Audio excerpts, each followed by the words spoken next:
What's up, guys? Today we got a fight recap.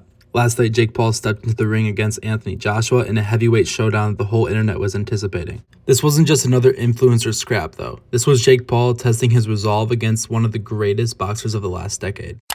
Okay, so Paul came in with a 12-1 record, riding hype and facing hate. But Anthony Joshua, that's a different story. He's a former two-time unified heavyweight champion, and he's fighting at heavyweight with a massive 26 KO wins. He was just on another level. You literally had a classic boxer versus crossover storyline unfolding right in front of your eyes.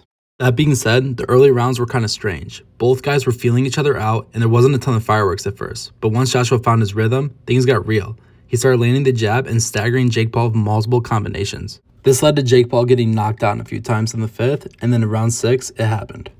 Anthony Joshua ended the fight in the 6th round with a clean knockout. The ref stepped in after Paul hit the canvas again and couldn't effectively recover or defend himself. It wasn't without drama either. Fans were yelling, referee warnings came, and a lot of people were critical of Jake Paul seemingly shooting takedowns mid-fight. Despite the antics, it was obvious that the game plan could have led him to a victory. He was hitting Joshua clean and avoiding incoming strikes as he moved erratically. However, all that added movement came with a price that Jake eventually had to pay. By the 5th round, he was gassed, completely drained, and had nothing left to offer for Joshua within the exchanges. This was prevalent as Jake seemed to not be able to keep his footing and maintain his balance after the clinch exchanges. In the end, it was the experience and world-class boxing of Joshua that still took over.